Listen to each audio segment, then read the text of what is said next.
We're joined now by Motlhotlho community spokesperson Lesiba Chaba. A very good evening to you. Thank you so much for your time. You have until Sunday to relocate. Talk to us a little bit about some of your concerns. Yeah, we as the residents, we feel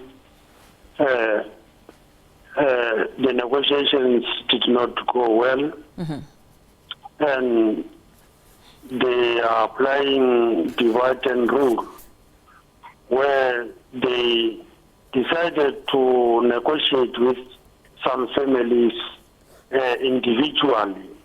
And when the rest of other members request to be treated as they've done, then they say they are unreasonable.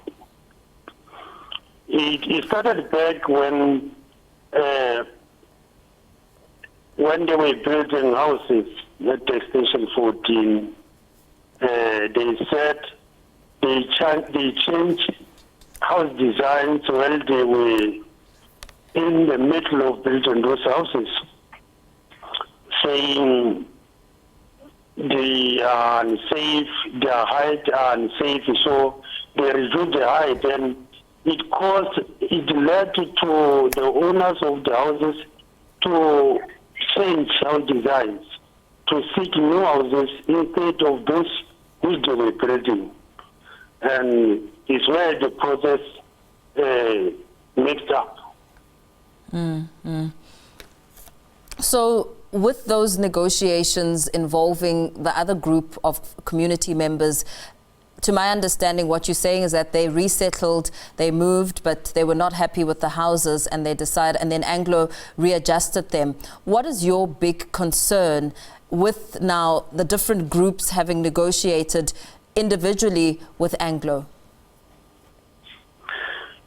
My concern, or the community's concern, is program of sustainability and livelihood, which up to so far have not kick-started. There are 2 farms which were bought for the community in Mokopane, in the name of Clefontaine and Tobias. By now they should have been developed. Infrastructure should have been put in place. But the program stopped, or it was halted when a substandard fence was erected, when small chicken houses were erected. So when we started to inquire, the person who was leading the project was nowhere to be found. Yes. So the community was requesting for the person to come and account, because they said the money that was supposed to develop those farms was around 8 million rand. So when we compare the work that was done with the money that was spent, we thought they do not correlate. Yeah. So as the 11 remaining households still left behind with the deadline looming, I mean, you only have until Sunday, what will happen between now and then, as you have said that negotiations haven't gone well? We have approached a legal representative to help us in that regard, to stop what they are intended to do. They should show that we are willing, or we are ready to go to court, we are ready to oppose the eviction process. Has the company accounted for the, the challenge that you speak of, saying that it doesn't correlate the amount of money spent and the quality of the workmanship, which is shoddy? Has the company accounted for that? They did not, because they said that the person who was supposed to come and account is the one who was leading the project. But recently they came back to the community.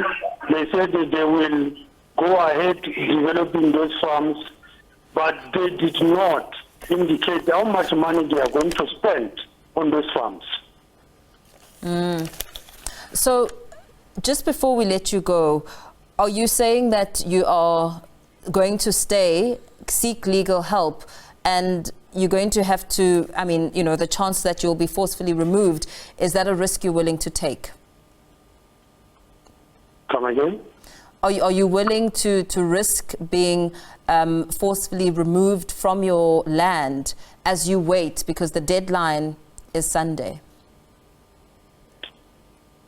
Yes, actually we are prepared to stay or to remain in the area, as we believe the legal representatives will go ahead with those processes and stop them from what they are intended to do.